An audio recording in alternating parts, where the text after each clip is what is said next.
What's up, guys? It's KB. Make sure you subscribe to the Underground Sports Philadelphia YouTube channel. Click the bell icon down below so you don't miss a single video from us. And thanks for tuning in to another video from Underground Sports Philadelphia. Now let's get into it. Philadelphia, baby, you're going to love it. Best sports fans in the world. Actually, the worst, but that's what makes them the best. What is going on, OTB Nation? Welcome into another edition of the allegedly award-nominated, honorably mentioned, number 9 NCAA ranked, viewable on YouTube, and coming to you live from Columbus, freaking Ohio, from the Premier Zone on Saturday, June 17th. OTB Live, officially official, and it's all going down in between games 1 and 2 on Saturday. We'll be in the Premier Zone. Come hang out with the boys. We're going to be inviting select fans on to the show. This is the first time since DJ was interviewed that a fan will be on the pod. I don't even think I was a fan. I'm saying like a PLL fan. Okay, fair. That was a long time ago, too, man. Whew.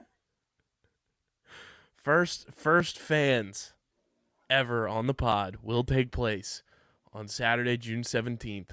Well, technically second. True.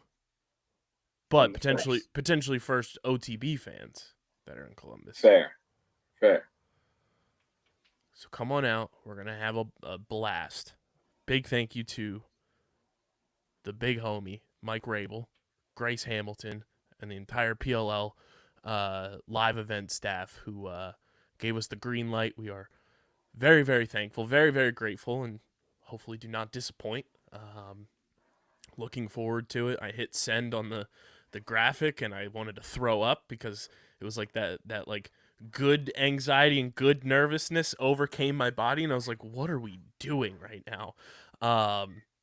It was wild, but I'm very excited. Can't wait. So if you're going to be... And the wild part is Columbus is effectively sold out. Effectively sold out weekend. So come on out to OTB Live in between games 1 and 2 in the Premier Zone. We're going to be having a blast, talking lax, talking just fun stuff, and getting the people going and getting set. DJ, we are the pregame to the rivalry because we're in between games 1 and 2, and game 2 is Woods Whips. We are your pregame for Woods Whips. No better way to do it. Because we're going to talk all about it. That's the best of the best. I'm excited, though, for that game and everything this week means. It's kind of dope that this is the place that we get to do it in. It kind of started it all for the both of us, really. This is the first time we were at the same event together. We just didn't know each other at the time, didn't even see each other or had any idea that the other existed. And it just set it up. You know, it's like a full circle moment for us to be doing a live pod here of all places. Yeah, I mean, Columbus is like a second home to me because I have so many like good like personal friends that live there. I've been connected to the city of Columbus for over a decade, so I was sending it to a bunch of my friends that live in Columbus, and they were like, "Yo, I love this. This is awesome." So we're gonna put on, and hopefully you guys are gonna be there as well. So come on out to the Premier Zone if you're gonna be at PLL Columbus in between games 1 and 2 on Saturday, and get geared up for Woods Whips. We're gonna talk about all the games on this episode too, but we're obviously gonna be a little more up to date, and it's gonna be a little bit different of a format than the traditional episode of OTB, but we're gonna have some fun with it, and can't wait to see everybody's faces in Columbus. But before we get started talking about everything that went down in Charlotte and everything that is upcoming in Columbus, make sure you guys are following us on the socials at OTB LaxPod, Twitter, Instagram, Facebook.com/undergroundsportsphi. You can follow Deej on Twitter at SCS_nextgreat. You can follow me at KBIZZL311. Subscribe to the podcast feed on Apple and Spotify.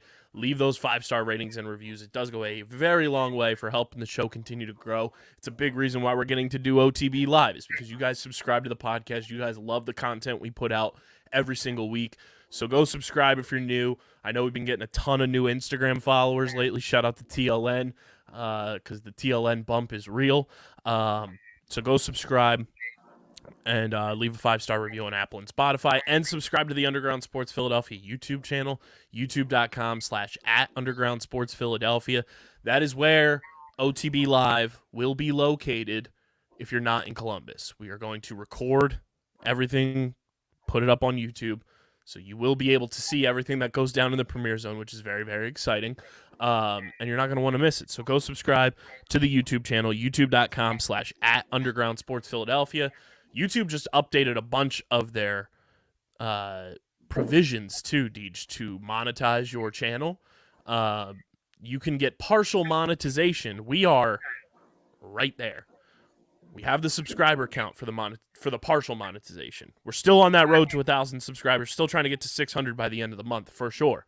But we only need about 275 watch hours on the channel, and we can start slowly monetizing the YouTube. It's a big day. Shout out to YouTube for looking out for the small creators out there. But obviously, we are still trying to get to 1,000 subscribers to get to the full monetization unlock and be able to do even more cool stuff.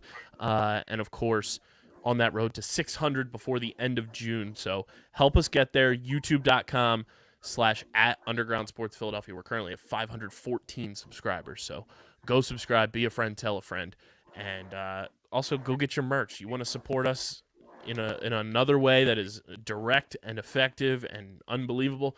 Go get your OTB merch because PHI Apparel Company is the place to do it. There are exclusive merch partners. PHI Apparel Company provides unique designs and high-quality clothing for the great fans of Philly, for the great fans of lacrosse, and for the Outside the Box podcast. And with their original designs for all, there's no doubt you'll stand out in the crowd. We've been saying it, guys.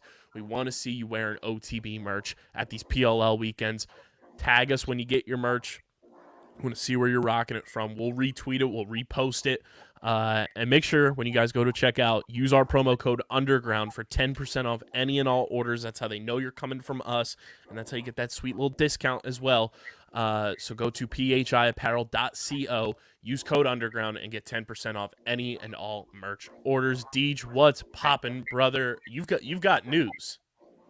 Yes, I do. I won my first summer tournament. Brr, brr, brr, brr. Got a nice little plaque and a T-shirt. So that plaque is sick. That was awesome. When that was a cool award. Oh, no way! Like this is awesome. So it's gonna hang up at the shop that our program is run through. So it'll be there for a while, and I'll always be able to kind of look back on that. That was my first one as a summer coach, so that one's always a little special. Kind of sad. I'm gonna miss, Saturday and the first day of this tournament, but Championship Sunday is the important one, and I'll be there for that. So we're just getting ready for this week, man. I'm super pumped for Saturday.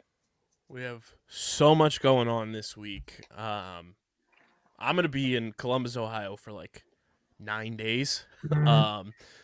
Deej and I are going to our first comedy show. We're going to go see the Are You Garbage Boys, the pride of Philadelphia, on Thursday night. So if you're going to be at Are You Garbage on Thursday in Columbus, come say what's up. We're going to be there. Obviously, it's a 21 and up event.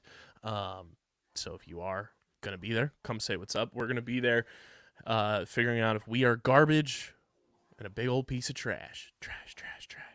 And then obviously we've got PLL Friday. We got Friday night lacrosse once again, which we just have to tweet out the video as always. It's Friday again. That's whenever we get Friday night lacrosse, that's what pumps through my brain because that was my brain during the bubble. Anytime we had Friday night lacrosse, that was the video that was like, let's go. We've got Friday night lacrosse at like 10 p.m. Eastern time. Literally so late every single time. That was like the Pandy Wandy sucked, obviously, for a multitude of reasons. But that little pocket of 3 weeks was all time on lacrosse Twitter. Gut-wrenching. Like, we all came together. It's like, get your caffeine ready, East Coast. gut-wrenching. Let's ride. Awful. There was so much that was fun from that.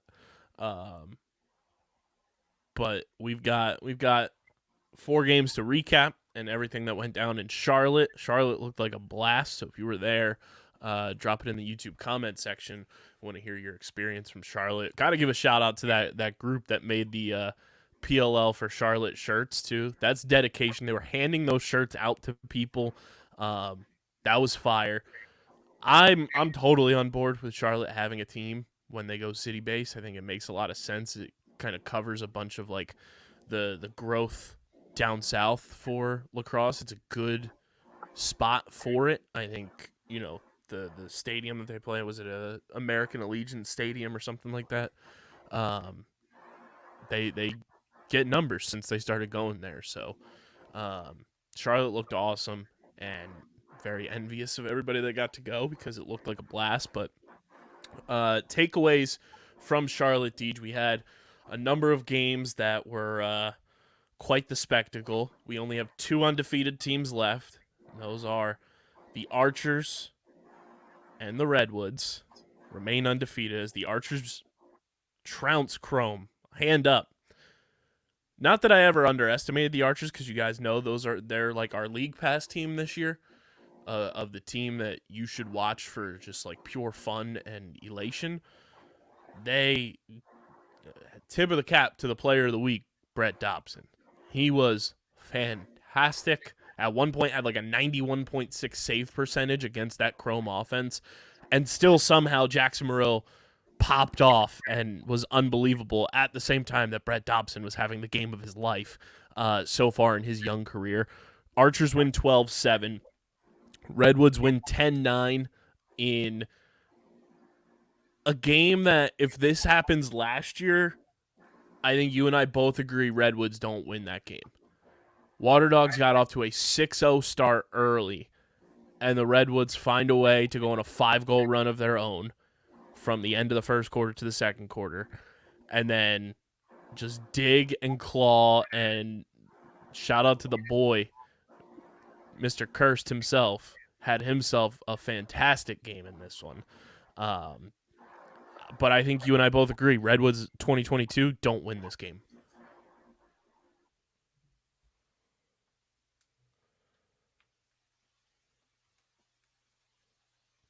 That's tough to say. I'm not going to lie. I was having flashbacks of Charlotte last year, and Garrett Epple brought that up in the press conference, where last year in Charlotte, they got down real quick to Chrome in a big hole, and they weren't able to dig themselves out of it. This year, it just felt different, like seeing Nat on the sideline say, like, hey, let's just calm down, let's relax, like, we're going to be fine, it's still early. It just felt different than it did last year, and I think just the leadership that this team has this year is more dialed in than ever, and kept everybody calm, kept everybody, collected, and for them to dig themselves out of a 6-0 hole that Dogs scored those 6 goals in the first quarter and then limited them to 3 goals the rest of the game. Phenomenal job, and obviously the big talking point we'll get to when we break down the game a little more is the switch that they made of putting Garrett Epple on Michael Sowers, which changed the whole complexion of the game. But the Woods get a 10-9 victory to go to 2-0. Atlas finally break the curse. Mike Pressler is the one to do it. John Paul couldn't do it. Ben Rubior couldn't do it. But Mike Pressler does it. Atlas win against Whipsnakes 12-11 with seconds left on the clock. Chris Greasy woke up and said, it's my time to shine. Gets the game-winning goal. And Atlas have finally won a regular season game against Whipsnakes for the first time in franchise history. And then we get overtime again in the final game of the weekend. Chaos, the Chaotic Bandit boys coming through. And Josh Byrne gets the game winner in overtime against the Cannons, 14-13. Chase Frazier had himself a day. Ian McKay back in the lineup. Kluch with a disgusting behind-the-back goal. And they're picking up right where they left off, coming off an NLL championship. And this Chaos team, people are going to sleep on them. And I gotta put it out there because it was pretty funny. The boy, you guys know we love him. Joe Keegan put in his preseason predictions that it was going to be tough for Chaos to score 7 goals a game. This is back-to-back weeks now. They've scored at least 7. Yeah, I mean, I don't know. It's They're the last team I'd want to give bulletin board material to as well. right. They're an interesting team because they run into this issue every year of, a couple guys not being there, them having to run some backups, them not looking the strongest at the beginning of the year, but like that doesn't matter. They just have to look strong at the end of the year and get into the playoffs, and then they'll make some shake from there. So it's just normal, man. Like, I don't know why people are still counting them out this early. Like, just stop. Just wait. Aaron Rodgers is a different beast. Oh my God. I caught myself when I was saying that. Oh.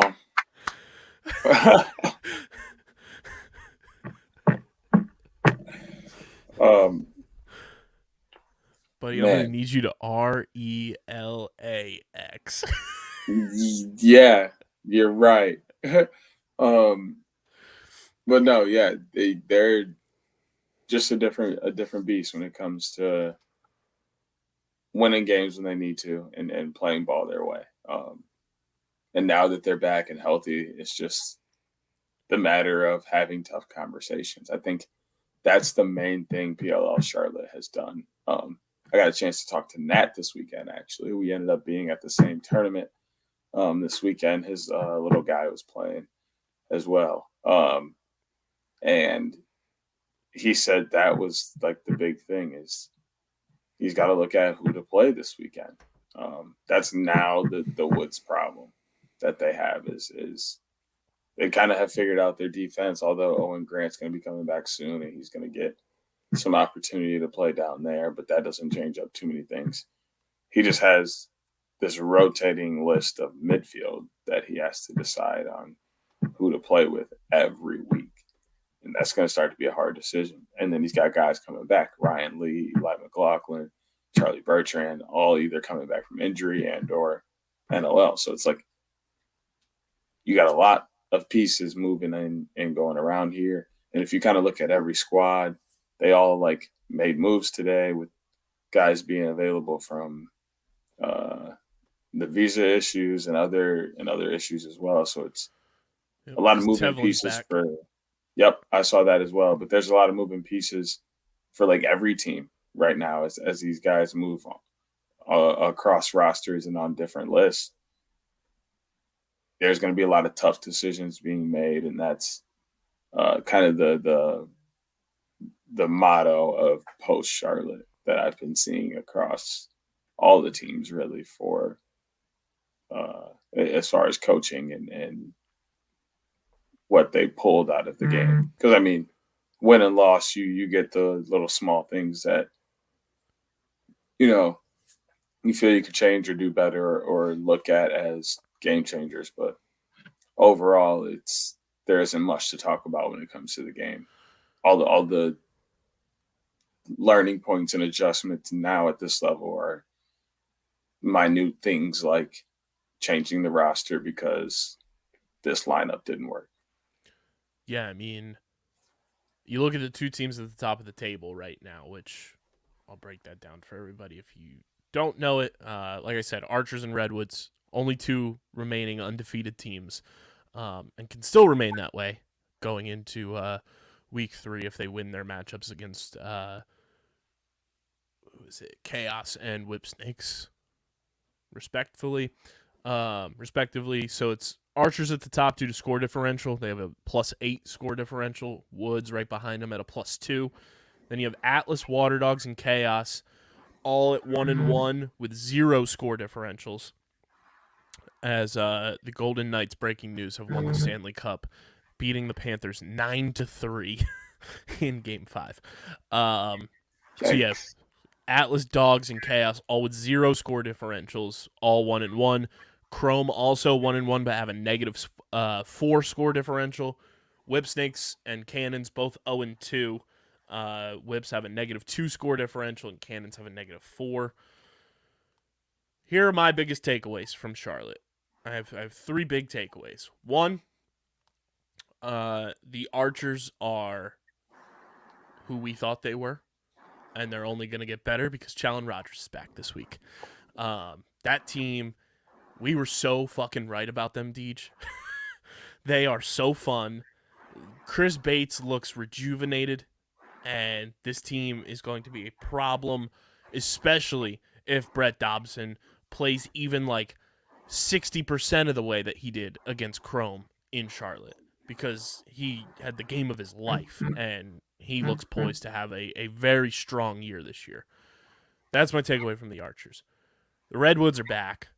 Like, this Redwoods team has life about them. The way Garrett Epple was talking in the press conference after they won against the Water Dogs, like, this team is like, they just have a new sense of life. Like, they feel and sound and look like a complete 180 from last year, where it felt like they were kind of just like trudging through, trying to get to the postseason, just trying everything to get there.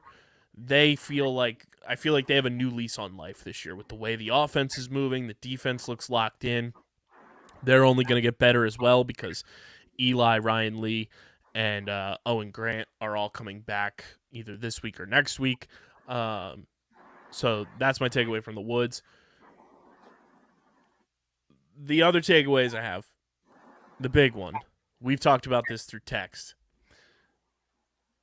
And just based on the way that he treated the championship series and his lack of liking for it, and I can't blame it. It's the type of coach he is. He likes full 11 on 11. Like, can't blame him.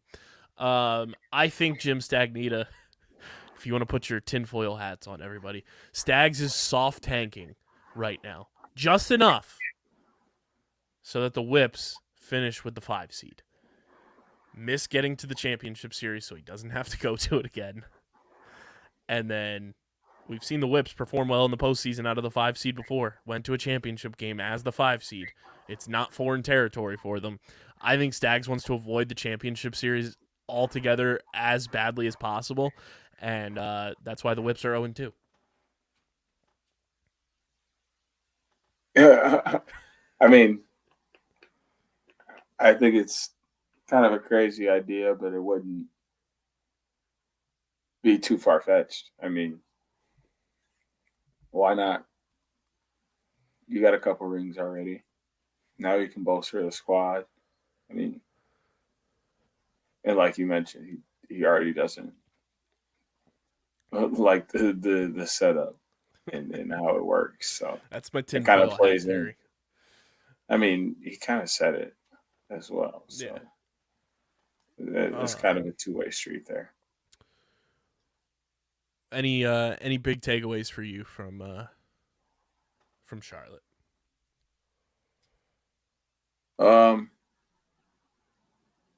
Like you mentioned about Archers and Redwoods, like they're kind of just in the upper echelon offensively than everyone else.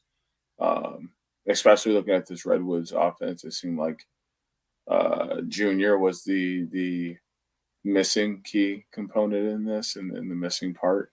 He got there and started moving some pieces around and getting people doing certain things, and all of a sudden the offense is exploding and is there every game. So that's awesome to see. And as a Woods fan, the defense is normal, and Jack Kelly is also still playing at an all-time high, which is always fun to see. Dobson is for real. That's kind of what I saw in week 2 from the Archers is Dobson is for real. And their offense is running a lot through Mac O'Keefe, which I thought would happen. Whether Grant is there or not, he kind of just can draw a lot of attention, which opens up things for Connor Fields and others. Tom Schreiber and a few others. So I'm excited to see them with Challen Rogers back on the squad sometime soon. That's so crazy that they have Challen Rogers to this offense. It is. Whip Snakes are in trouble, in my opinion. The defense doesn't seem to really be hanging on. And like the offense is okay. It's fine. It's doing okay, but it's not doing what it used to do where it would like push the envelope and kind of be able to force guys into some bad decisions and open up better opportunities. At the same time, though, I think that's with the shot clock. It's kind of sped the game up and made guys move a little bit faster than normal.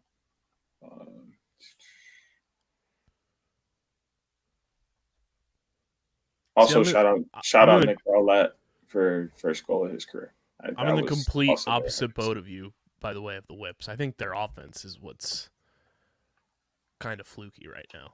The defense is what it is, and like I think help kind of keep them in the game against Atlas, and the offense kind of fell flat a little bit, and it just feels like they're just not in a groove yet. And obviously, that plays in part to Zed just came back, Rambo's coming off an injury, and Will Manny's new to the squad. I don't think this is too different than something they've been through already. If that makes sense, like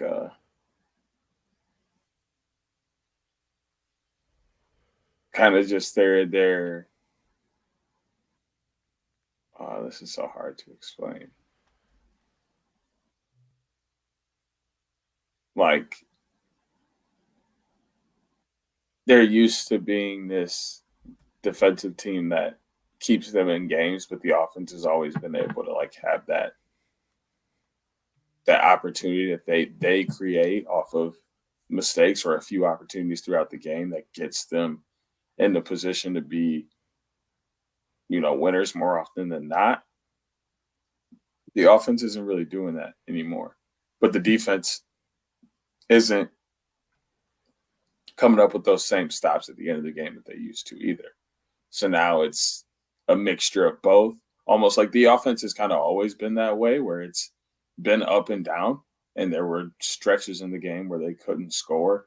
And then, but in the fourth quarter, that was not a thing. That's starting to become a thing in the fourth quarter, but the defense is now not making those critical stops in the fourth quarter like they were before either. Yeah. I also think this is a true theory that I have about the Whips too, and obviously they've gone out and made some like major facelift moves for this team. Obviously with Will Manny, they get Tuck, and I feel like the Whips kind of missed the train, and not that we've seen too many of them so far this year, but I feel like the Whips offense relying so much on like, oh, we just hit singles, like they don't have the versatility that a lot of these other teams have, where you see, what the Archers do. You see what the Woods can do from deep. You see what Atlas is able to do, even, with guys like Costabile and Romar Dennis out of that midfield. Like, they've really only had Channy, who can rip a 2, and I feel like that also kind of just has their offense set back a little bit. It's not like a huge deterrent, but I think with the way that everybody has talked about it, the way that, rookies continue to get bigger, faster, stronger, the way that the league has evolved year over year, you're going to need versatility in your offense. And if you're still relying on just, we're just going to score singles, we didn't even talk about my other takeaway too, that it just popped back in my head. The fucking boy is back. Newman Nukes are back on the menu, ladies and gentlemen. Shout out to the boy, Jared Newman, ripping his first 2 since the you should have slid again game in 2019. That was great for the brand that Newman Nukes were back. I feel like that's just been the thing with the Whips, is like they're so reliant on like, okay, we just got to score singles, and like it's just made their offense kind of one-dimensional. Yeah, one-dimensional in the same way that I think the Woods used to be a little one-dimensional, right? And really overemphasizing pushing from the midfield, trying to get those 2 bombs off, really looking to kind of overpower people from up top. Once they started using a little bit more of a balanced attack, things open up for them. So I think it's kind of along those lines as well. There's some emphasis of what they believe works, and teams have kind of found a way to stop that, and now they're not necessarily making adjustments in that way either. Yeah. So we'll see if that trend continues as the Whips and Woods rivalry gets renewed in Columbus. But again, yeah, shout out to the boy Jared Newman ripping a 2-bomb. And we're so back. Like the brand, my personal brand of PLL and podcast brand is so fucking alive through 2 weeks. Cross Ferrara hits a game winner. Jackson Morill is on his welcome back, league on notice type movement right now. We were so right about the Archers. The Woods are back. Jared Newman's ripping 2 bombs again like it's 2019. And the brand is just alive and well, ladies and gentlemen. Like, we've told you these things. We tried to tell you. We kind of know ball. It's a great time to be alive right now if you're part of OTB Nation, because our brand is thriving. Before we get to our PLL Columbus preview, we've got for the first time in like 2 months, Squires Sixes. It's brought to you by our friends at Tomahawk Shades, the best small batch eyewear in the game. You guys can go to tomahawkshades.com, fill up your cart with sunglasses, blue light glasses, prescription lenses if you need them. And when you go to checkout, use promo code USP for 25% off your order. They're the best in the game. They've been rocking with us since 2020. So that's how you know they're the real deal, because they got behind us when the world was shutting down. TomahawkShades.com. It's owned by 2 former lacrosse players. Kyle Harrison, ever heard of him? Chris Hogan, how you doing? They're doing the thing. TomahawkShades.com. You're going to sleep better if you're wearing blue light glasses when you're staring at your screens. Your eyeballs are going to feel great when you're outside in the sun.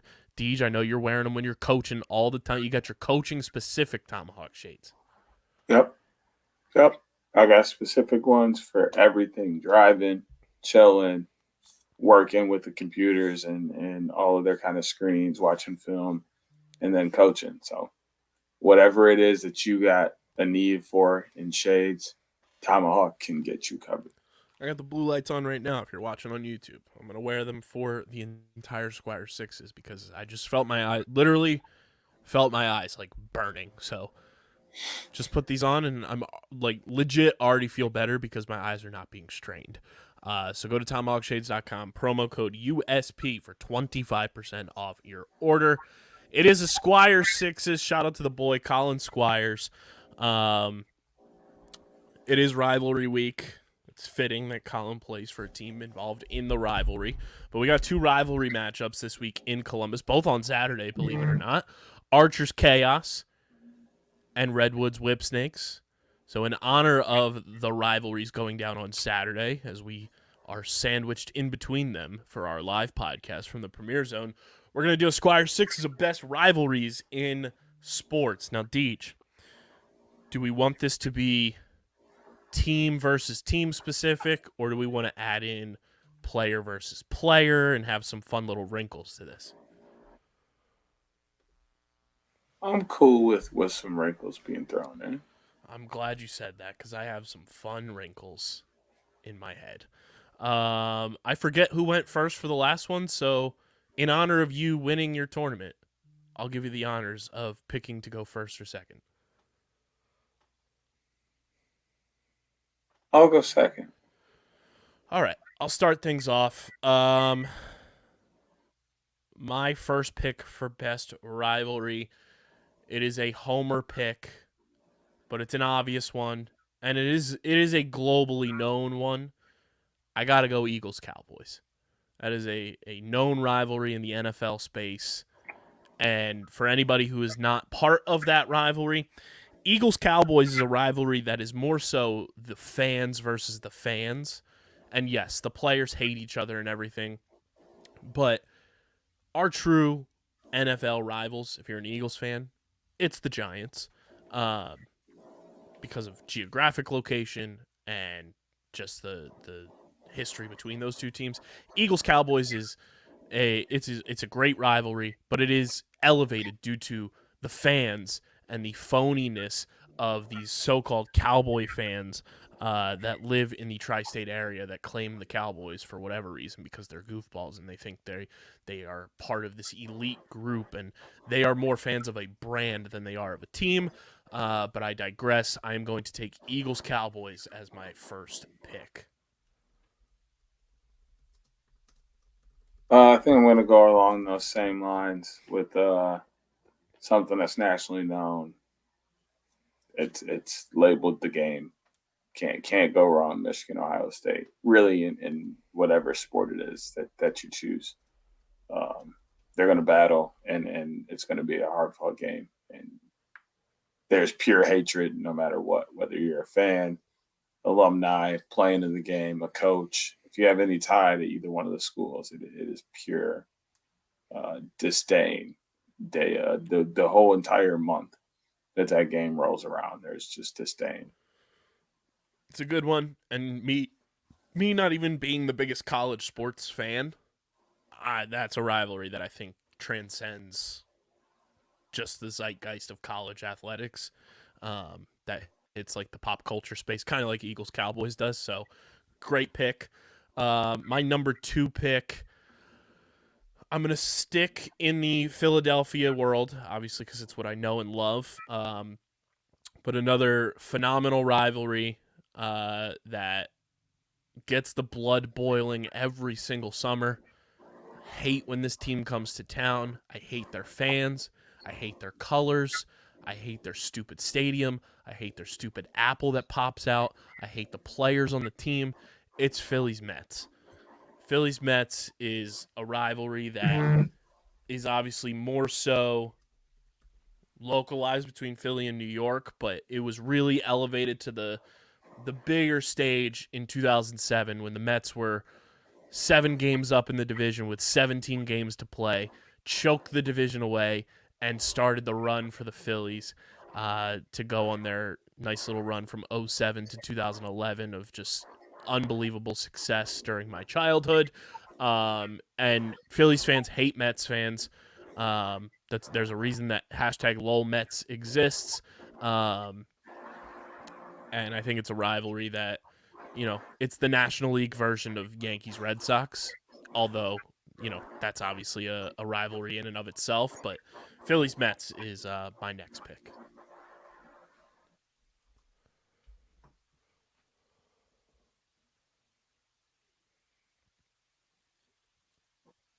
I would have to say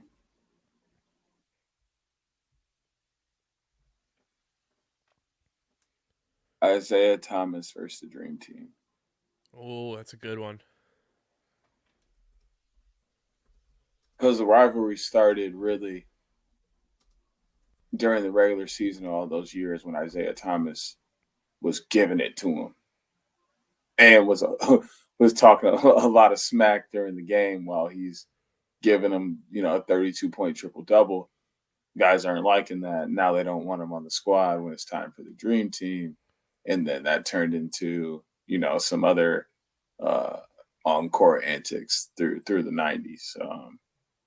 But watching him kind of battle all the guys that were on the Dream Team and finding out kind of who wanted him there and who didn't, and all the drama that unfolded from that turned out to create some solid rivalries that, if you ask Isaiah Thomas, still exists today. Oh yeah, that's a great one. That I mean, even at our age, like we weren't like cognizant during that time of all of that was going on. But the fact that like you can still talk about it and know what went down and get more info now shows how good of a rivalry that is. So 100% love that pick. My next pick, this one's going to be one of those fun little wrinkles. It's Team Iron Man versus Team Captain America. Wow. That rivalry not only comes from the comic books, not only comes from the movie, but when that movie came out specifically, when Captain America Civil War came out, I think it was 2016, you could go online and there were true like debates online between friends of if you were Team Iron Man or Team Cap. And, like, people would get in full-fledged arguments about it. The fact that that happened because of fictional characters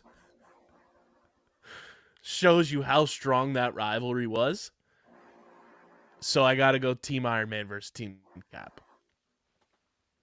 Okay.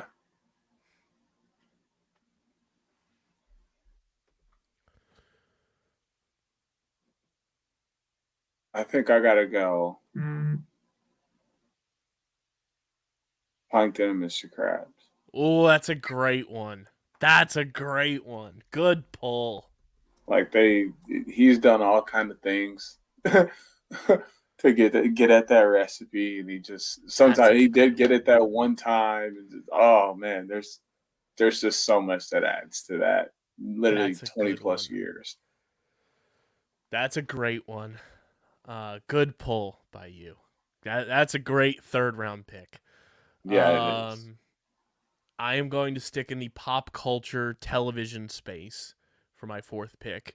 It is more of an internet pick. I'm gonna go Elmo versus Rocco. Okay. Because those memes, when that was at its peak, were hilarious. He's just a rock. Rocco can't speak. Elmo was dogging that boy. And even though he wouldn't speak, he lived rent-free in Elmo's head. So I got to go Elmo versus Rocco for my fourth pick. Gonna stay pop culture here. Gonna go to a meme.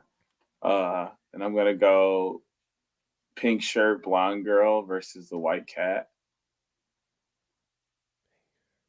When they're sitting at the dinner table. Oh, is that like the pointing meme? Yeah.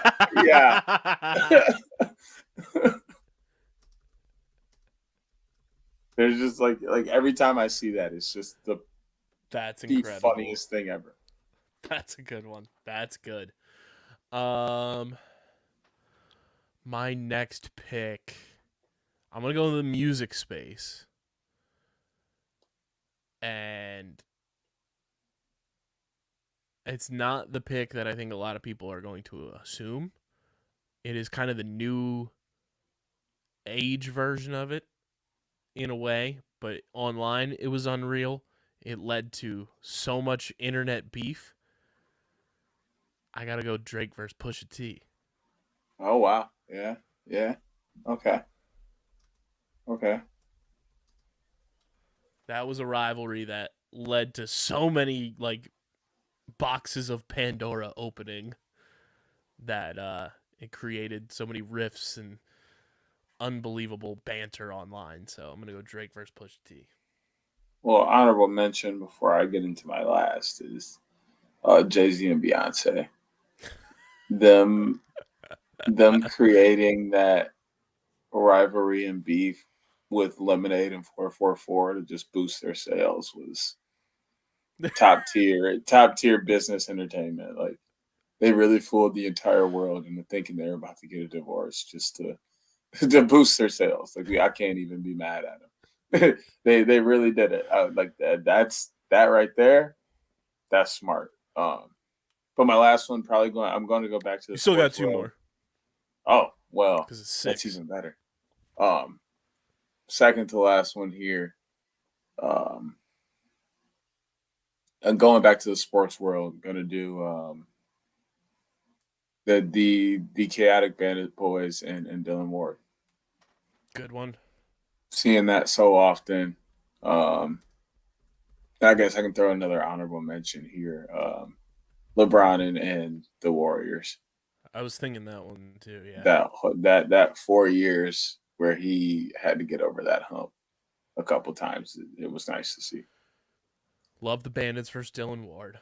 I'm gonna give an honorable mention pick in here before my last one. It's Bryce Young versus Short Kings for the brand. Yes. My last pick, I'm gonna stick with music, and it's gonna be Kanye West versus Taylor Swift.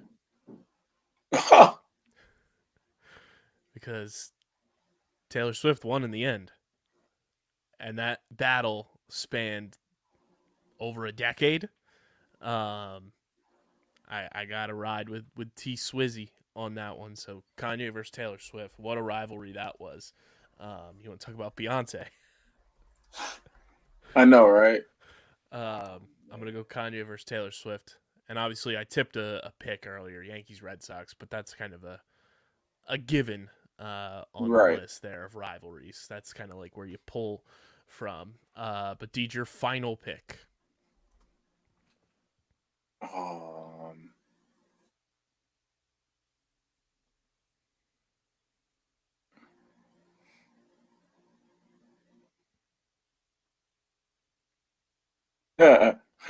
it's this one is literally all jokes, but kind of like legit.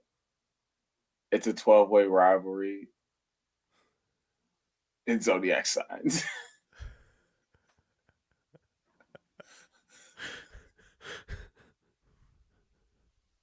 There's so much beef behind zodiac signs.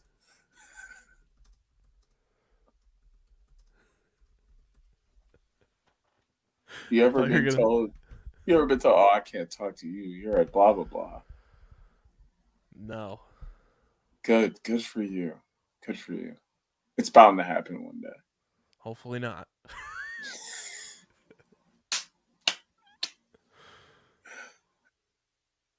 If you know, you know. Which Deej knows and nobody else does. Bingo. That's fun. I thought you were gonna say zodiac signs versus zodiac killer. Oh, My another honorable mention I have, speaking of the Zodiac Killer, is millennial women versus true crime podcasts.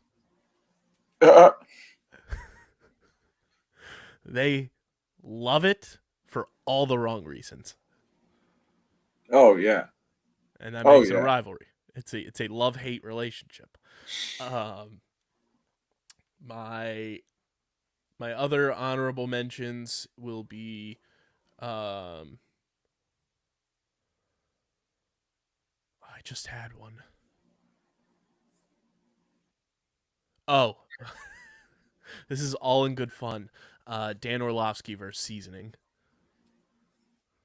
Uh, Dan Orlovsky versus Sidelines and Mines, Um, along with Brian Minikis. we also almost had one that was going to be one for the books, which would have been Pat McAfee versus Brett Favre. Oh man, give it to me. Um, and I feel like even though it's scripted, like you can think of any WWE rivalry and throw it in there because Oh yeah. Oh they yeah. do they know how to script a rivalry. Oh, they definitely know how to do that. I used to have real beef with like Edge when he was beefing with John Cena. I had beef with Edge. Me and Randy Orton could have really met in the parking lot back in the day. Slithering down the aisle. RKO. Those are the best compilation videos on YouTube, hands Oh down. man, The Randy everything. Orton just inserting into the most random videos and him RKOing like just a kid like skateboarding. Or like the Undertaker compilations where people are just wrestling and all of a sudden it goes black. And he's then behind them and it's like, man, this is what I came here for. He was just here in Michigan not too long ago for a graduation. That's crazy. Yeah, I think it was like his stepdaughter or something. I don't know. It was kind of wild. That's insane. Wide Neck is here right now too. Wide Neck? Please tell me you know who Wide Neck is. I do not know who Wide Neck is. Yeah, you're gonna have to look up Wide Neck later. So I just have to type Wide Neck? Yeah. Oh. Yeah. How is he a musical artist? I'm sorry. That is not how I know this man. I don't know. I feel like it's real easy to be a musical artist now. Man, the internet gives people too much of a spotlight. Oh, The internet and the truth. The best rivalry ever. That's unreal. That's unreal. But yeah, those are our rivalries. So to recap our lists, I've got Eagles, Cowboys, Phillies, Mets, Team Iron Man versus Team Cap, Elmo versus Rocco, Drake versus Pusha T, and Kanye versus Taylor Swift. DJ has Michigan versus Ohio State, Isaiah Thomas versus the Dream Team, Plankton versus Mr. Krabs, Pink Shirt Girl versus the White Cat, and for people for reference, that's the pointing meme, and the cat's just like, Chaotic Bandits versus Dylan Ward, Zodiac Signs versus Zodiac Signs times 12.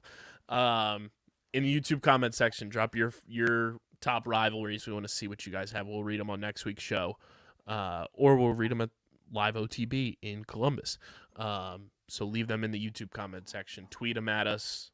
All that good stuff. We want to see what you guys have for your rivalries. Let's get into our Columbus preview, Deej. It's brought to you by our friends over at Kenwood Beer. It's the official beer of Underground Sports Philadelphia. It's a light beer. It's the number one light beer on the planet. 4.1% ABV, just 127 calories, 10 grams of carbs. They just did a full-on rebrand of their logo, and it looks absolutely stunning and beautiful. Absolutely love the way it looks. Can't wait for the new Kenny merch to drop. You guys can go to kenwoodbeer.com. Use the Kenny tracker to see who has Kenwood beer on tap in the Philadelphia area. You can buy Kenwood at your local Philadelphia area liquor store, or if you're in Eastern Pennsylvania, you can get it at your local Whole Foods. Light body, light calories, plenty of flavor. The best light beer on the planet. You must be 21 or older to do so. And of course, guys, please drink responsibly. And DJ have been dropping those Kenny thoughts on their social media lately. I've got a new one for you, and as a dog owner, I think you'll appreciate this one. Here we go. Where did it end up? It's on my photos. Here we go. Original thought number 11. Break those dog treats in half to make your pal twice as happy. Buy twice as much Kenwood to make yourself twice as happy. You can't break beer in half. But no, that doesn't really work. So you can pour half and drink it and drink the other half later, but then it kind of gets flat and nasty. Yeah, they got a point. Think original, be original. KenwoodBeer.com. Let's get and I would into... just feed my dog twice as many treats. She deserves it. So 4x. Yes, she's such a good puppy. Let's get into Columbus. We'll start off with the transaction wire. A few moves made over the past couple of days. Patrick Shumay was moved last week to the unavailable to travel list after signing with the Archers. But we've got the debut of Ohio State's own Jack Myers on the horizon. He was moved from the PUP list to Chrome's active roster this week. Jesse Bernhardt will be out this week. He's going on paternity leave, so congrats to Jesse and the missus. We've got Challen Rogers coming back from the excused inactive list to the Archers this week. Cade Van Raphorst was signed by Cannons. You're welcome. I told you guys a week ago that was inevitable. I don't know why Atlas and Cannons just didn't make a trade there 1-for-1, because that's effectively what they did. But Cade Van Raphorst going to the Cannons from the player pool. BJ Farrar was released by the Redwoods so that they could put Brian Tevlin on the active roster from the holdout list. And the Water Dogs have activated Chris Fake from the holdout list to their active roster. So those are your transactions that have happened over the past couple of days since we last recorded. But Deej, we got 4 matchups this week. Friday night, it's Water Dogs versus Atlas, Chrome versus Cannons, 6 and 8:30 p.m. start times. And then on Saturday, we've got Archers Chaos at 12 Eastern time on ESPN. And then Redwoods Whipsnakes to close out the weekend at 7 Eastern time on ESPN+. So Rivalry Saturday, big Rivalry Saturday. And then we've got some fun matchups that we've had in the past between Water Dogs and Atlas, Chrome and Cannons. Let's start with Dogs and Atlas. The Water Dogs offense has not gotten off to the start that Andy Copeland and company want them to so far this year. Obviously, they've scored a combined 17 goals in 2 games. Not ideal for the defending champs. Their defense has been stellar, but the offense needs to get going. I don't know what they have to do to unlock this offense again, but I feel like they need to get that outside presence of Jake Carraway a little more involved. Michael Sowers has done his job. Kieran looked a lot better against the Woods. Was able to put a couple in the back of the net, but their offense just has not been able to get going consistently to start the year. Yeah, I think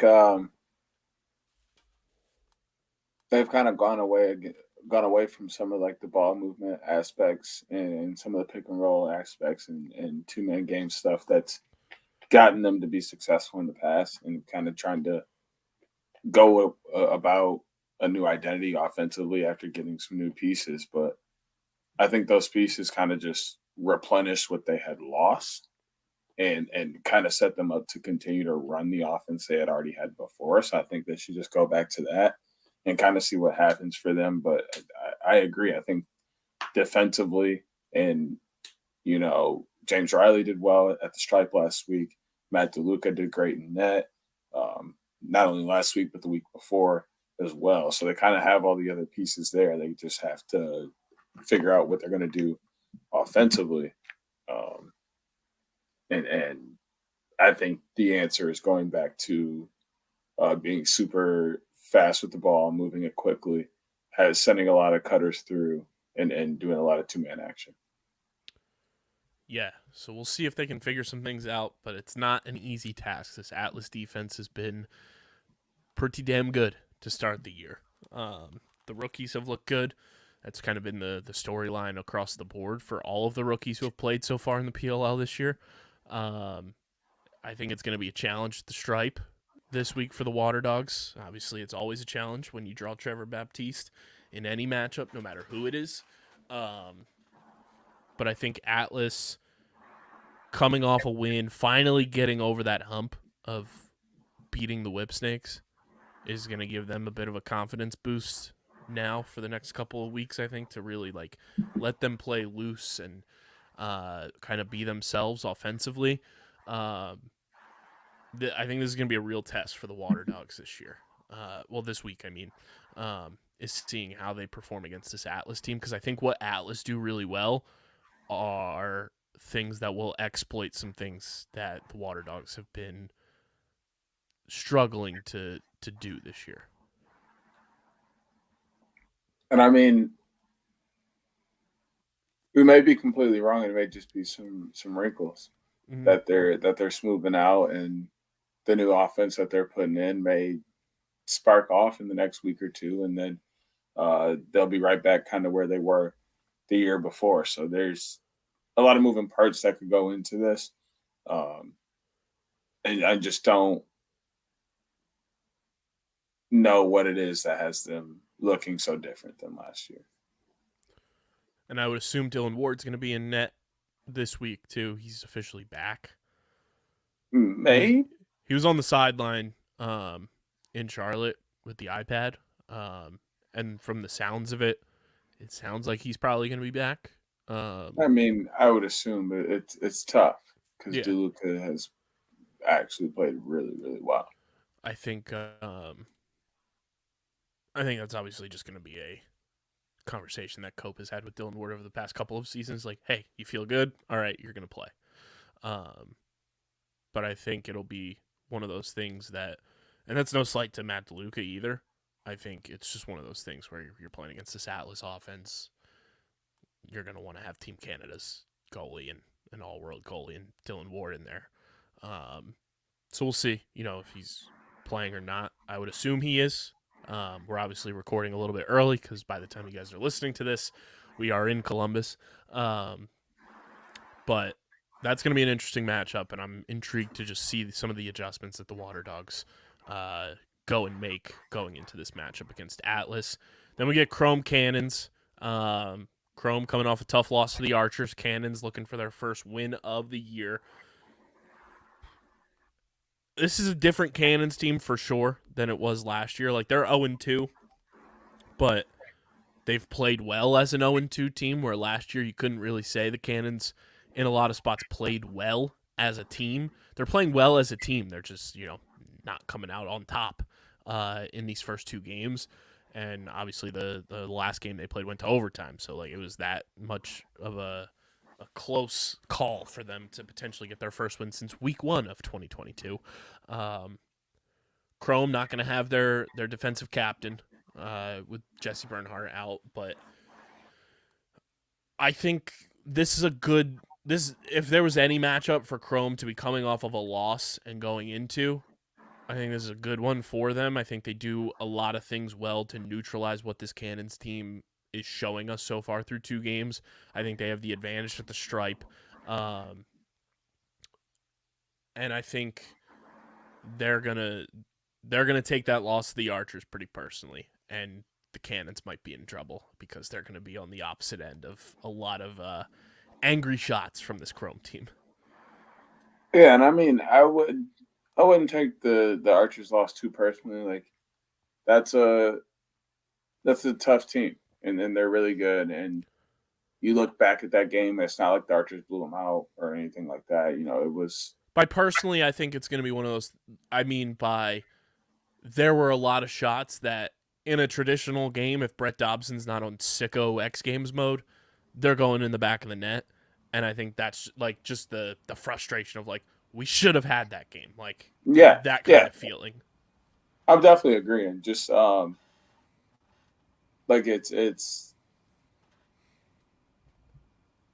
it's more of they're man, I guess it's hard to, it's weird because as a coach, I'd be more upset, or I guess I wouldn't even say I'd take it to heart, that loss, because it's okay, we lost by 1, basically in overtime to this team that was really good, and then, we basically won that game. And that's kind of how I look at it. Let's just build upon it, take the really good things from it, and move on. So, I think it's more one of those positions where they're let's try and play like we did in that game, but not make these mistakes. So I think we're agreeing, just looking at it in different lenses. Yeah. I think Chrome are in a good spot, even at 1-1, even with a negative score differential. Cannons, this is going to be a tough test for them too. Even without Jesse Bernhardt, Chrome have a stellar defense and one of the more unique defenses in the league because they do play that kind of similar to football comparison. They play that man-to-man coverage. So it's going to be interesting to see how they match things up and who gets what matchup. And I'm blanking on who else they have to. Oh, it'll be probably Greg Weil that takes the spot for Jesse Bernhardt, which, you could do a lot worse than Greg Weil coming in as your man off the bench defensively.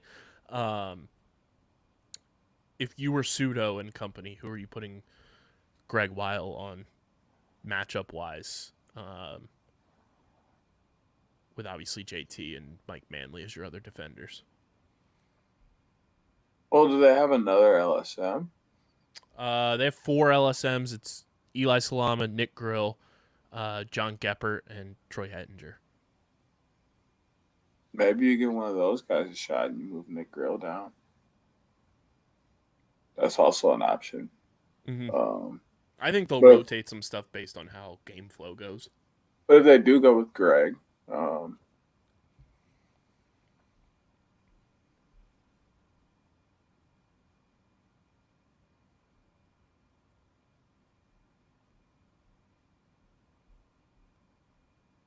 because they have JT, Mike Manley.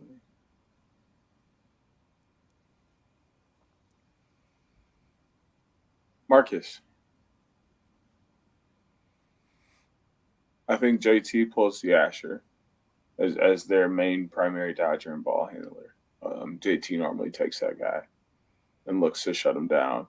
And then Manley, I think, is a better matchup for Kavanaugh, who's also going to dodge a little bit, but also is kind of just more of a facilitator. Whereas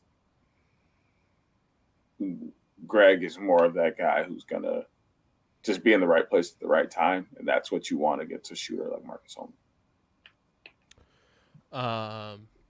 So yeah, that's Chrome and Cannons, and then we get Rivalry Day, Saturday. Archer's Chaos on ESPN. Ian McKay is back. Connor Fields is obviously playing at an all-time level for his game, so that's a fun wrinkle in this. The Archers are, and this is the first time Mac O'Keefe is playing against Chaos since free agency. Warren Jeffrey's back. Tim Edwards is back for Archers. And Jalen Rogers, also first time playing against Chaos since free agency. This is going to be potentially game of the weekend. I think, that's a big reason why it's on ESPN. There's a lot of just high-powered players in this game. Sis versus Nick Rowlett at the Stripe is going to be a doozy of a time. Battle of the rookies there. And you get Blaze versus Dobson in net. I'm very excited for this game. I think this is going to be high energy, high emotion, and could flip either way. Depending on how the beginning of the game starts, but I think we could see a lot of goals in this game. I mean, yeah, with the amount of trades and guys who have swapped back and forth between these teams, like free agency and stuff, there's a lot of history there with that. And even the year or two before those guys got moved around, like there was still very close games between these two and still some words between one another out on the field. So it's always been kind of a game that is had the potential of being a rivalry. The last few years has produced it, into a rivalry. So it's got all the makings to be a classic. And after looking at the offense of the Archers this year, going through Mac O'Keefe, having Grant Ament, moving Connor Fields back to his natural position, having Tom Schreiber up top, etc. They've been off to a fantastic start, and they've gotten great help now answering their main question at the Stripe with Sisselberger, and then Dobson has picked up where Gittleman left off and may even be playing slightly better than what Gittleman was when he was here for the Archers. So they're kind of put together a solid team there. And then you look at the other side, and it's some of the best of the best.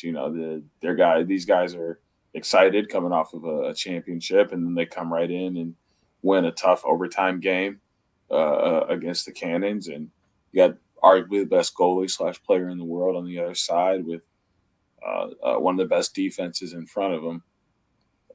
And then the Nick Rowlett at the Stripe. It's a head-to-head battle of two beast-made teams.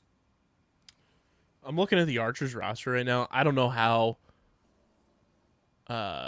unique or traditional this is, but all three of their typical starting defensemen, being Graham Hossack, Warren Jeffrey, Matt McMahon, they're all lefties. That is not traditional, really. You normally have at least a righty. You try and have right, left, and then the other is just the best of the best. Just to kind of combat some things with right and left. And there's some certain things you can do to where someone taking their strong hand is playing right into the defender's strong hand, and it kind of deters them a little bit. But at the end of the day, when you look at a defense like that, it doesn't matter what kind of hand they are. They're playing good enough. They're kind of just shutting guys down regardless. Yeah, they only have one righty defenseman on their roster, and it's Patrick Shumay, who's on the unavailable travel list. So that's kind of wild. Because the other defenseman they have is Cam Wires, who's also a lefty. Mm-hmm. But yeah, Archer's Chaos has the makings to be game of the weekend for sure. And then we move to the rivalry. 7 p.m. The nightcap, the final game of the weekend. Woods Whips in a matchup that is historic for the PLL. obviously for a number of reasons. This Woods offense, I think, does a lot of things well to combat what this Whipsnakes defense could throw at them.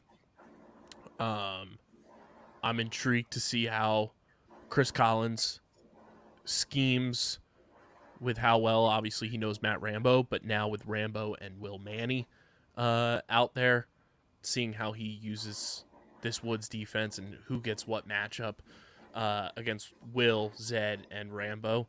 And see, I think the big defensive thing that I'm looking for is to see how they try to neutralize Mike Chanachuk, because he's been so pivotal for them so far through 2 games, whether it's just been scoring or in that 2-man game with Will.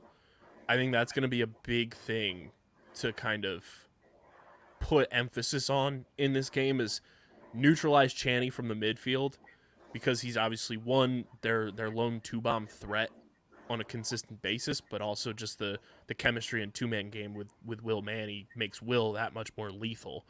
I think that's going to be a big thing for this defense to key in on, is shutting down Mike Chanachuk. Yeah, I mean, I think it's pretty. I wouldn't say it's not like easy, but I think the technique you go with is pretty simple. When he's going to be or attempt to be in the 2-man, you try and pull him. A lot of the setups are pretty much the same, and you can kind of look back at film and see like the patterns on when he sets up for the 2-man and goes into it, and when he sets up to kind of just be an off-ball player, and try and match that up as best as you can. And with the off-ball stuff, giving him a short stick and trying to stay glued, and then when he's going to get in the 2-man stuff, give him a pull to try and deter him from setting the pick. Or at least if he does, you're still switching pull with pull and keeping the pressure on the ball and not letting him get that advantage on a short stick. But I think the matchups are pretty simple. I think you go Arden on Matt, just looking at body type, kind of how their feet move and skill set. I think Arden can handle that. I don't think Zed Williams is the matchup for him whatsoever. I think that's a Garrett matchup. And then I believe Will Manny is a matchup made in heaven for Eddie Glazner. It's kind of just a very off-ball thing where he's got to just have his head on a swivel, be ready to close out on the shot, but it allows him to be in a quarterback role, which he's very good at, and direct a lot of what's going on around him. So I honestly think this is one of those years where Whipsnakes are more so set up in a way that really helps the Woods defense find a way to accurately defend them and move personnel around in the best way possible. And I mean, if you're basing things off of history right now, too, it's been tough going for Woods in this matchup over the last 3, dating back to August of 2021, where Whips and Woods played back-to-back weekends. Whips have won the last 3. They won 14-12 in Week 8 of 2021, 14-13 in Week 9 of 2021, and then in Week 4, they won 12-11 in 2022. So one big takeaway from that, though, is in 2021, that was TD's rookie year. Or was he a rookie last year? Yeah. Yes, 2021 was his rookie year. So rookie year TD in those first 2 matchups. And then 2022 and 2021, the big X factor here, when you break it all down, do some little math, Joe Nardella was at the stripe for the Whips. Not to take anything away from P. LaSala. He's not Joe Nardella. Right. Nobody's Joe Nardella. But PD's had a good start to the year so far, so that's going to be a very intriguing matchup is PD versus TD at the stripe. And if you had to guess, who do you think the leading scorer points-wise is for the Whipsnakes right now? because if you would have asked me this without me seeing this information, I wouldn't have gotten this correct.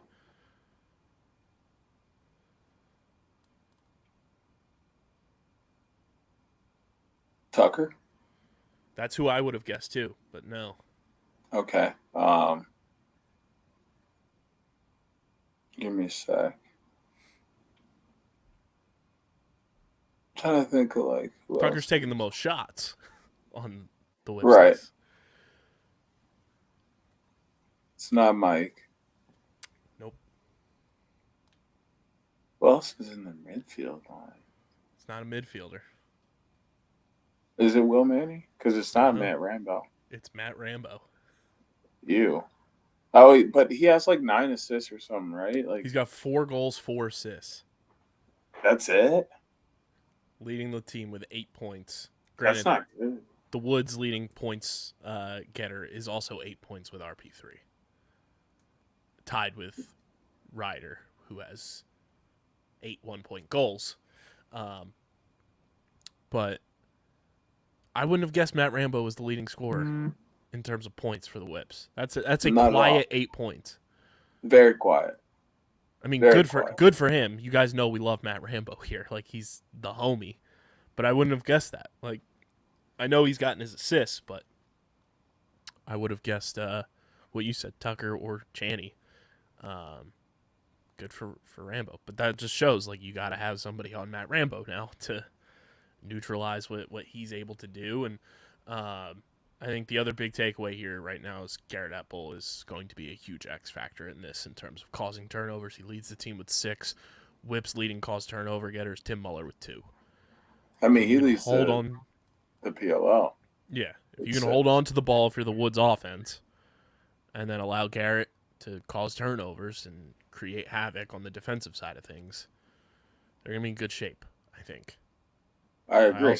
I also want to see this Woods midfield start working a little more in terms of point production. It would be nice. It would just be a nice little wrinkle. But when you have Westberg doing what Westberg does, that's going to be, a recipe for success. I think you'll see a little bit of production eventually, but like I think the whole point of bringing in Westberg, Ryan Lee, Eli McLaughlin is to not rely so much on the midfield. The Woods have been doing that a lot in the past. Jules, Ryder, Serge, Charlie, like they're initiating everything from up top, expecting these guys to score a couple of goals or have a couple of assists every game. And there's kind of a lot on them. Excuse me, especially with the motto of having them kind of be two-way guys and drop back and play defense quite a bit. They were kind of asking a lot of the midfielders. So I think they went more to approach where they're asking the attack to pick up heavy on the offense and kind of ask midfield just to supplement.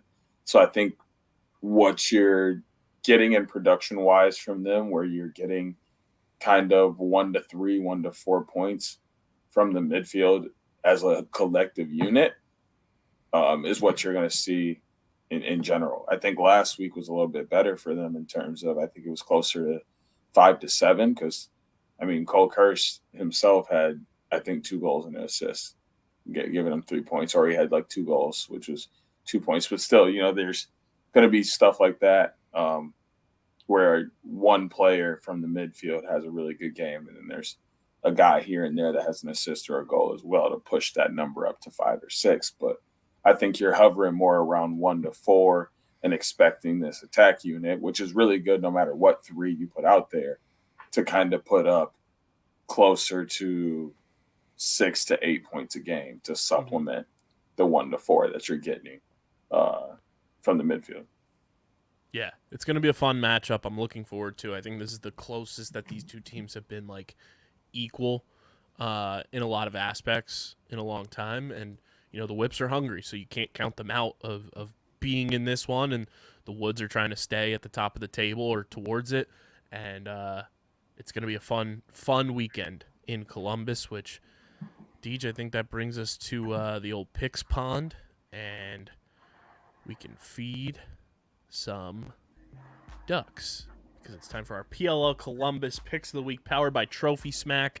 Guys, there's no better way to upgrade your fantasy smack talk than with our friends at Trophy Smack. Fantasy football season's right around the corner. If you're in a fantasy PLL league doing the pick'ems that Deej and I are doing, we'll get to our fantasy teams as well. I have my roster all settled. I was also very thrown off last week, Deej, when they recalculated the salary cap, and I was like, why can I not pick the roster that I had last week? And it was because they reduced the salary cap, and I was like, oh, that makes a lot more sense. You guys can go to trophysmack.com/underground to upgrade your fantasy smack talk today. They've got trophies, belts, rings, medal, wall art, last place trophies. They've got it. They're the best in the game. Go to trophysmack.com/underground to upgrade your fantasy smack talk today. Deej, we'll start with game 1 on Friday. It is Water Dogs. It's Atlas. How do you see this one playing out to kick off Columbus weekend? Ironically, like you said, we've been going off a lot of history this year. I'm almost positive that the Water Dogs have won every game after losing to the Redwoods. But also, I think something we will definitely have to look into. Yes, because that's a great stat. On top of them never beating the Woods, them winning the next game is even more remarkable. Right, isn't it? But also, I think Atlas hasn't necessarily figured everything out. Mm-hmm. I think they really squoze one out last week against the Whip Snakes and got lucky with Chris making a great play. Now, his play wasn't lucky, but kind of just the circumstances. Great play by Brooksy, too. Yeah, just the circumstances of the game and how it fell into their hands, I think was a little bit lucky for them. So I think there may still be some underlying issues that have to address, and you having those issues against the defending champs and the Water Dogs is a little bit different. I didn't think we were going to be on the same page for that pick. I'm also going with the Water Dogs. It's the Jake Caraway revenge game. I would love to see him tuck his jersey in. He hasn't tucked it at all this year. It feels like he's handed over the tuck jersey duties to Nick Rowlett. But I'm going with the Water Dogs. I think this is the week they figure some things out, and would love to see it and see them kind of back in a groove offensively. It's going to be a great defensive matchup for both of these teams. So tough task, though, for the Dogs at the stripe with Trevor, going against whoever they decide to suit up at the face-off stripe for the Dogs. But I have faith in the offense. The Dogs' defense has been great. And whether it's DeLuca or Dylan Ward, I have faith there as well. So I'm going to take the Dogs in what could be a high-scoring affair. We move to the nightcap on Friday. It's Chrome, it's Cannons. Are we still in the same boat, Deej, with the Cannons, where can't pick them to win until they show us they can win? Or do you have faith in the Boom Squad?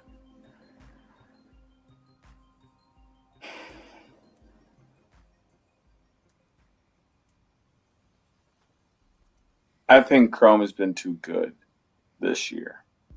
I think they're going to get a few more opportunities offensively with Bones having some trouble at the stripe. Connor Farrell is a known vet in the game, so I don't think he's going to have some of the same struggles that Nick Rowlett just had last week against Stephen Kelly. And this offense is really good. Jackson Morrell's low-key tied for the league lead in points, very seldomly and super low-key on the radar. Logan Wisnauskas is exactly who he is. Cross Ferreira stepped onto the scene, and then the midfield is the midfield. So I think Chrome has just a little too much for the Cannons. But in saying this, I do pick Chrome, but in saying this, I would not be surprised at all if the Cannons were able to pull this one out. Yeah, I'm with you with Chrome taking the dub here. And just looking at history, from a gambling perspective, if you want something, whatever it may be, I would take the over. Last few games between these teams, Cannons won 13-10 back in August of 2021. Then Chrome won 12-11 in week 4 of 2022. And then they won 11-9 in week 10 of 2022. So Chrome's 2-1 in the last 3. But the way these offenses are structured right now and the way that I think things could pop off with a lack of Jesse Bernhardt, I think we could see a high-scoring affair. So I'm liking the over in this game, whatever it may be. I'm probably taking that, but I'm also taking Chrome to win this game. We move to Rivalry Saturday. Archers Chaos in what I think is the most difficult game to pick of the weekend. Right now, Deej, on the PLL app Pick'em, the fans are giving Chaos all the bulletin board material once again against this Archers team. 16.7% of fans have selected Chaos to win, meaning 83.3% have picked the Archers. Archers get Challen Rogers back into the mix this week. Chaos, I don't know if Dane is back this week or not. Obviously, congrats to the boy. Got engaged right after winning a chip. But this game is extremely difficult to pick. Both of these teams are buzzing, especially with the boys being back for Chaos. They looked phenomenal last week. And if you got Jared Newman ripping 2 bombs for you, that's going to be huge. I just feel like the Archers, and a lot of people are saying this, and it scares me that people are getting on board with them this early, as opposed to what people were doing with Chrome last year when we were on them from the preseason. Archers feel like the most complete team in the league, and now you're adding Challen Rogers to that mix. The way Mike Sisselberger has played to start this year, too, has been so impressive for a rookie. I'm going with Archers to win this one. I think this is going to be a high-scoring affair, and I think it's going to be physical. I think it's going to be blood-boiling. We could see a fight in this game, but I'm going to go with the Archers in what I think will be a close, high-scoring game.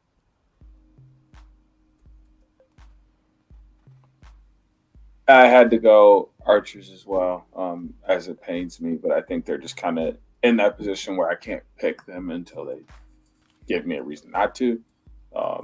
Dobson is playing as well as he has. Was not a surprise, especially after the NLL season he had. But it has so far proven that Sisselberger, or having a good guy at the stripe, it just so happens to be Sisselberger in this stature, is what the Archers were missing. And until somebody comes in and beats them, I can't say that I can give them an L heading into a game. Yeah. And then that brings us to the rivalry, where I think you and I are on the same page. Give us the Woods. Yep. No question. Not going against the boys whatsoever. So there it is. We're back on the same page, which proved well for us in week 1. I did lose 2 games last week. Deej lost 1 game last week. But we're going Dogs, Chrome, Archers, Woods. Those are our PLL Columbus picks of the week, powered by Trophy Smack. Deej, I don't know if you have your fantasy lineup set or not, but I do have mine. I'll read it off for the people, where I am 13-11 in fantasy so far via wins and losses against all of my challengers on the PLL app. This is not an ad. We just enjoy playing fantasy on the app. This is my roster, and I have 2 coins left over on my salary cap this week. I'm going with Wes Berg, Marcus Holman, Zach Currier, Connor Fields, Gavin Adler, Sean Scanoni, Connor Farrell.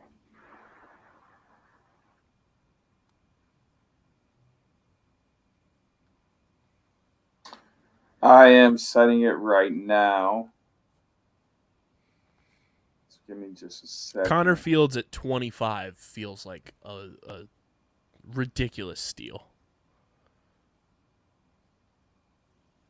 I think Currier at 32 is nuts.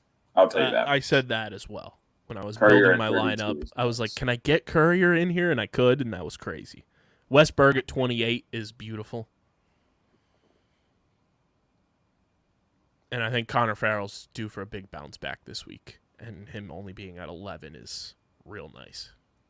So I'm left with my attack line here. My lineup is also projected 194.5 points. So if you want to duplicate my lineup, That's what you're projected there.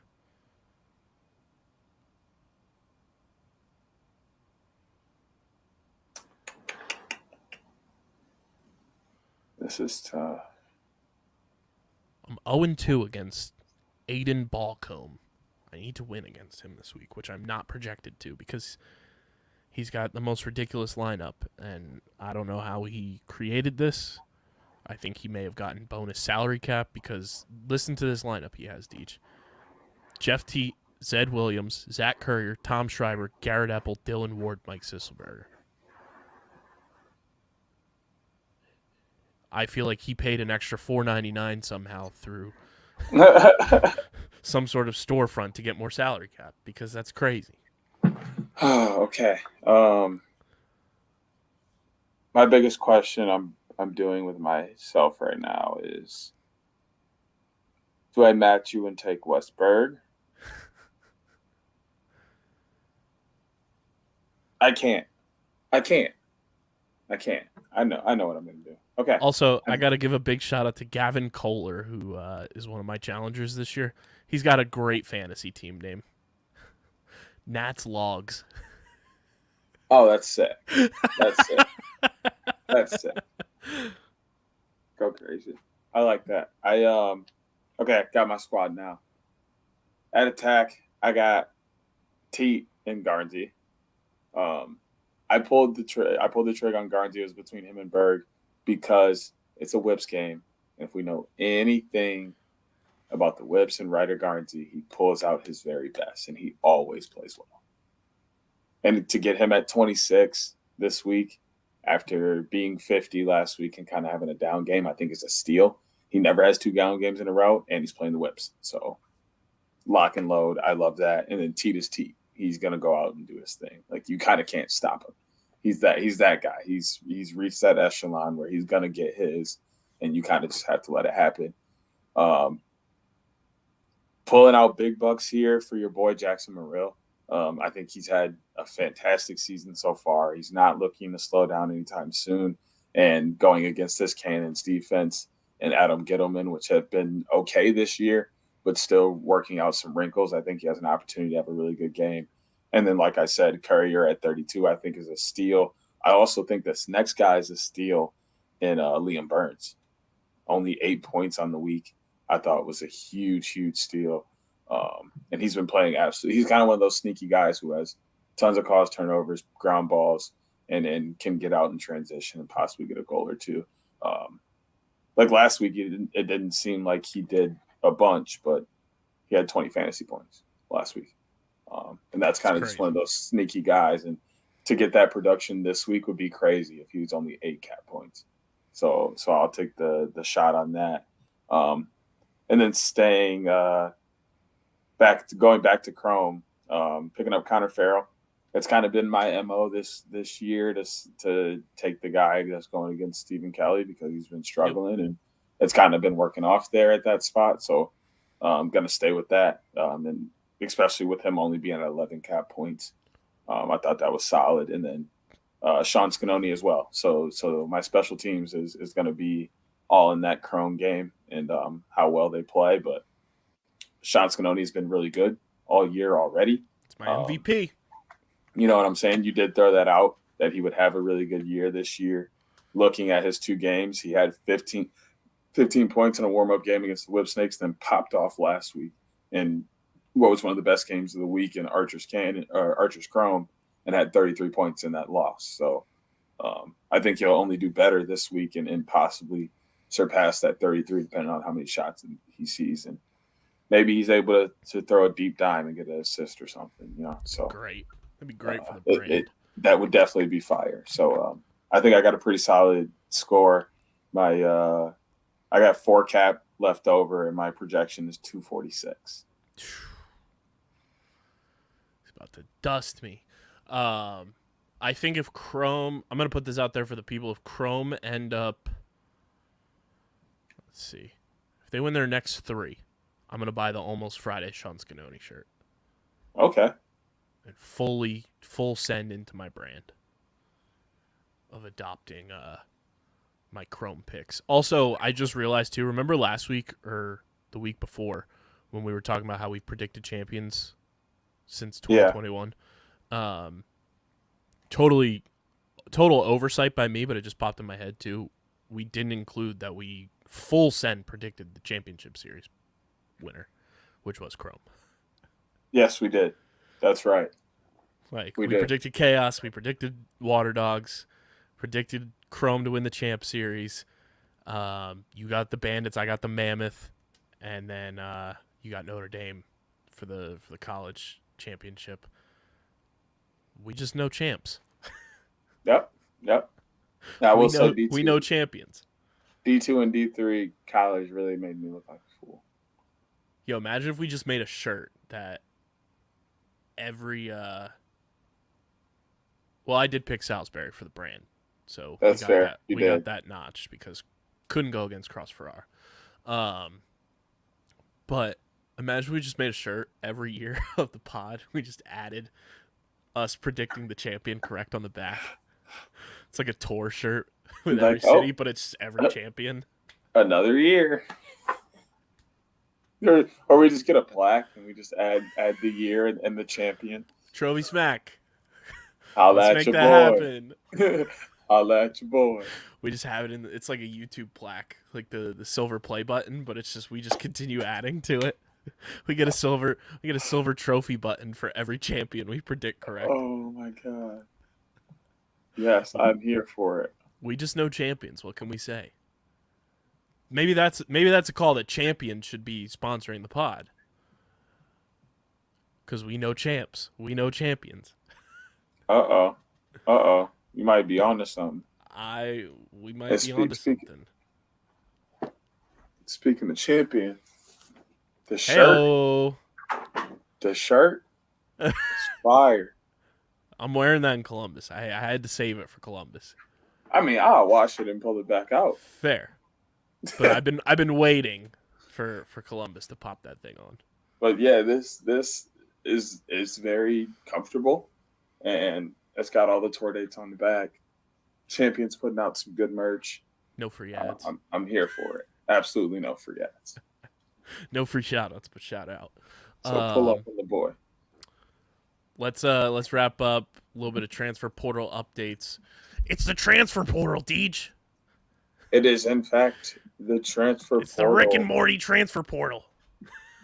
And we are now going to be using... We are also working on those transfer portal shirts that we mentioned last week, by the way. Yes. Those will be happening. We'll now be using Inside Lacrosse, which has an outgoing transfers section, which, I mean, it'll be able to tell us where they're going as well. So we'll start at the bottom and roll all the way through. Bellarmine, Caleb Russell is going to Stevenson. Binghamton is Dylan Braddock. Matthew DeSouza, Declan Ferris, Max Napoli and Quinn O'Hara. Boston Hughes got Donnie Howard and JP Jackson. Brown is Topher Bly, Matty Gunty, Griffin King. Bryant, Kevin Barutic, Andrew Finn, Grant Nelligan, Rand Paddock, Brody Rule, Bucknell, Tommy Armstrong, Tanny Germain, and Danny Striano. Canisius has Braden Arnett, Brian Buno, Chance Cook, and Ryan Furlong. Cleveland State has Joe Didonatis and Colin Willis. Colgate has Connor Brook, Ethan Cronk, Thomas Colucci, Donnie Gayhard, Michael Leah, and Vin Maxwell. Denver has Gabe Bowen Slot. Detroit Mercy has Caden Dietrich, Luke Fritz, Joe Janda, Noah Martin. Drexel has Sean Donnelly, Grant Iska, and Ben Scandone. Duke has Luke Waters. Fairfield has Zach Antonoe, Jack LaBlanca, and Jack McKenna. Georgetown has Connor O'Reilly. Hampton has Josh Hughes. High Point has Maxwell Armitage, Kason Dillon, and Alex St. John. Hobart has Bobby Balzer, Kevin Holtley, who's going to Stevens, Mamadou Meat, and Marcus Trujillo. Hofstra has Connor Huffnagel. Holy Cross, Chase Lambert going to Bentley. Cameron Magliotti going to Lenore Ryan, and Thomas McIntyre. Jacksonville has Tucker Manick, Gordon Ogden, and Colin Olson. Lafayette has Ryan Duncan, Macklin Fitzpatrick, Mr. Markle, Peyton McNeil, J.P. Robinson, and James Turco. Lehigh has Caleb Creaser, John Sidorsky, and Justin Tiernan. Lindenwood has Colin Brunner, and Trevor Lockwood. LIU has Travis Hayen, Sean Kennedy, and Jonathan Vuno. Loyola has Hugh Brown. Manhattan has James Adonizo. Marist has Kellen Palura. Marquette has Cole Emmanuel, Connor Gorman, Chris Kreischer. Maryland has Chase Cope. Mercer has Wesley Chairs, Aiden Laughlin. Merrimack has Drew Fleury, Zach Coke? Kosh. Question mark. Alan French, Jake McCarthy Jake McCarthy going to Salisbury, and Jake Richards going to Tampa. Michigan has Mac Fotiades and Josh Zawada. Monmouth has Matt Carson, Max Kunith, and Johnny Macklin. Mount St. Mary's has Connor Beals, Carson Fuchs, Eddie Gigliotti, Stephen Schmidt, and Bobby Torso. North Carolina has Quentin O'Connell, who also plays football.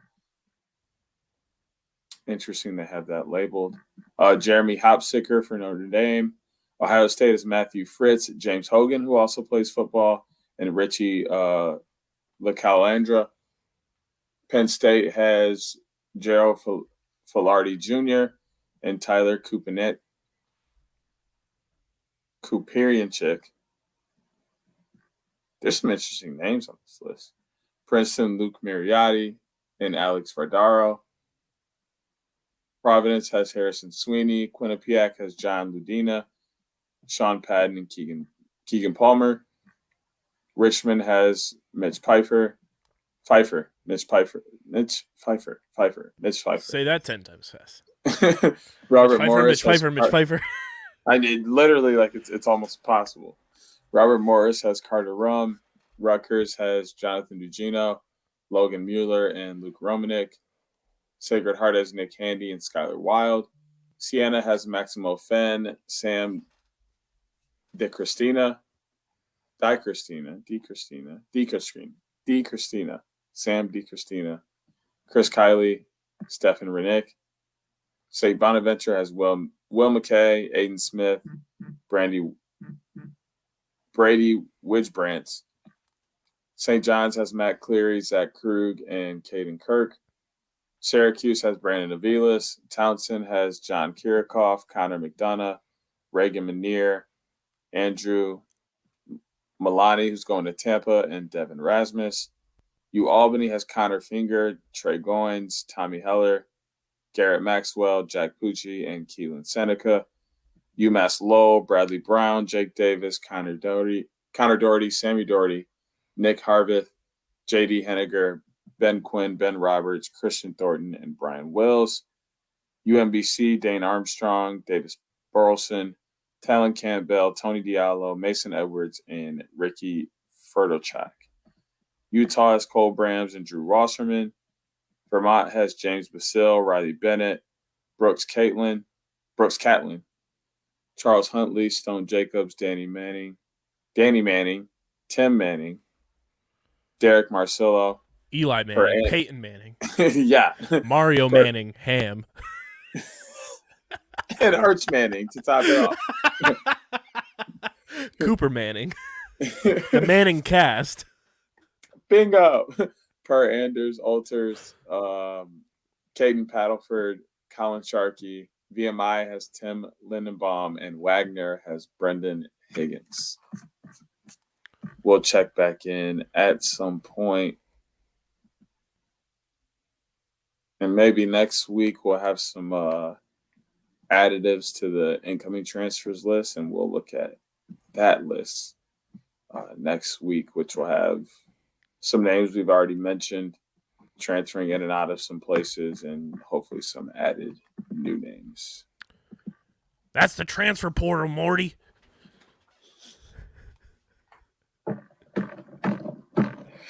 Oh, I love that. Every time. We got to make an intro graphic for the transfer portal with just like Rick and Morty popping up. Oh, I like that. Maybe with our faces on their bodies. If there's an artist out there that wants to draw Deej and I as Rick and Morty, hit us up.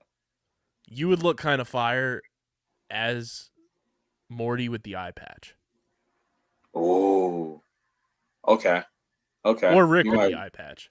You might be onto with something with the portal gun. You might be onto something here. If there's anybody out some, there, on some kind of Indiana Jones, some Portal Jones. Portal Jones. That's got to be your new display name.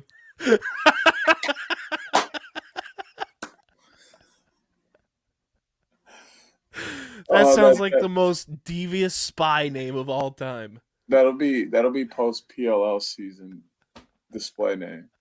In Portal between, Jones. In between PLL and NLL. Because now that I'm Eddie Risner and the season started and the Woods are 2-0, I can't change. Portal Jones is fucking phenomenal. I love that. I'm Portal Jones. Portal Jones. Instead of Pickle Rick, I'm Portal Jones. Now I got to be that for Halloween this year. I got to make the costume. Get a portal gun and an eye patch. in the Rick lab coat. Yes. I'm Portal Jones. You have a name tag on. This says, "Hi, my name is Portal Jones." Oh my god. Who are you? I'm Portal Jones. I'm Portal Jones, motherfucker. Give me your candy before I send you to another dimension. Wubba lubba dub dub.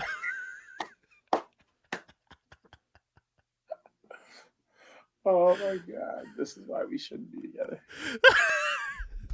And this is the type of stuff you'll get at OTB Live from the Premier Zone in Columbus. Oh yeah. If you're going to be in Columbus at the PLL weekend, make sure to come out to the live pod. It's going down in between the break in between Archer's Chaos leading into Woods Whips. Can't wait to see everybody who's going to be in Columbus. Can't wait for the live pod. Again, big thank you to Mike Rabel, Grace Hamilton, the entire PLL fan engagement and live event staff for helping get this all situated and put together. Also, shout out to the boy Nick for the fire-ass photo of the boys from President's Row that is on the social post. Can't wait for Columbus. We are going to have stories upon stories going into next week's episode, where after Columbus we actually have a bye week, Teach. Yeah. As we get set for Worlds. I just realized that. So we'll be on a PLL break after this week, which will be nice for us. We'll get to recover, relax. We'll be at home. That's actually that lined up perfectly for me with everything I have going on in Columbus, that we have a week off. After we actually have 2 weeks off, because the next PLL weekend is, as Joe Biden once said, Minnesota. And it's July 8th and July 9th. So that's the next PLL action we have after this weekend. So almost a full month, pretty much, until the next PLL weekend. But we'll have Worlds. We'll have a whole bunch of stuff to talk about. It'll be a perfect opportunity to get some guests on the pod that we're working on that you won't want to miss. So make sure you guys are subscribed to the podcast feed, Apple, Spotify, wherever you get your podcasts. OTB Live will be on the pod feed. It'll be on our YouTube channel. So subscribe. If you can't make it to Columbus, if you're not going to be able to be there, you will still get OTB Live, just not live. It'll be recorded and it'll be put up on our podcast feed. It'll be put up on YouTube. So go subscribe. Make sure you're following us at OTB LaxPod on Twitter, Instagram, Facebook.com/UndergroundSportsPHI. Follow Deej on Twitter at SCS_NextGreat. Follow me at KBIZZL311. And like I said, subscribe to the pod feed, subscribe to the YouTube channel. We're trying to get to 600 subscribers before the end of June. We're halfway through. We need 86 more subscribers. Can we do it? Let's make it happen. So go subscribe. Let's get to 1,000 subscribers before the end of the year as well. And go get your merch. phiapparel.co, code underground for 10% off any and all merch orders. It's the most effective and direct way to support us. And we will see you all in Columbus, Ohio for Week 3 PLL action. If you're going to be at the Are You Garbage comedy show on the 15th, Deej and I will be there as well. And I'll be in Columbus through like the 22nd of June. I'll be in Cincinnati on the 23rd. And then back home. So if you're going to be in Ohio for anything, hit me up, hit my line. Tell me what the best things to do are with my free time that I will have very little of. But the next time you see me, I'll probably be recording from Ohio. And we'll be making some magic happen one way or another. So this has been episode number 279 of the allegedly award-nominated, honorably mentioned, number 9 NCAA-ranked, viewable on YouTube, and soon to be coming to you live from Columbus, Ohio, Outside the Box podcast, the official lacrosse podcast on the Underground Sports Philadelphia Podcast Network. For Deej, I'm KB. We will see you from Columbus, Ohio. But until then, we're getting the heck up out of here. Peace. Peace.